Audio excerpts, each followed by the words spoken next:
शिवाजी विद्यापीठ सेवक संघाचे अध्यक्ष मिलिंद भोसले आणि सरचिटणीस राम तुपे हे विद्यापीठाच्या सेवेतून निवृत्त झालेत. आमदार सतेज पाटील यांच्या हस्ते निवृत्तीनिमित्त त्यांचा सत्कार करण्यात आला. शिवाजी विद्यापीठ कर्मचारी सहकारी पतसंस्थेत आयोजित कार्यक्रमात पतसंस्थेचे माजी अध्यक्ष शशिकांत साळुंखे यांनी संस्थेविषयी माहिती दिली, तर मिलिंद भोसले आणि राम तुपे यांनी आपल्या कार्यकाळात आधुनिकतेवर भर देत संगणकीकरण केल्यानं आस्थापना खर्च आटोक्यात येण्यास मदत झाल्याचं त्यांनी सांगितलं. शिक्षक आमदार जयंत असगावकर यांनी ही संस्था राज्यातील आदर्श संस्था असल्याचं सांगितलं. सध्या विद्यापीठामध्ये अनेक जागा रिक्त आहेत.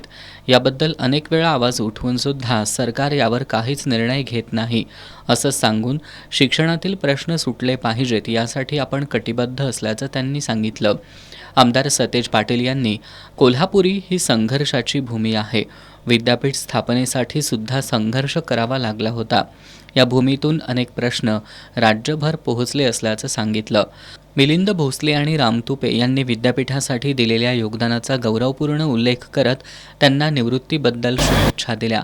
यावेळी अध्यक्ष अनिल साळुखे, उपाध्यक्ष विजय इंगवले, सूरज चव्हाण, विजय पाटील, दीपक काशीद, विनय पाटील, राकेश डोंगरे, शीतल सरनाईक, वंदना गुरव, सचिन नाळे, सातप्पा साळुखे, सागर चौरे, सागर लांडे, सचिव नितीन लोहार आदी उपस्थित होते.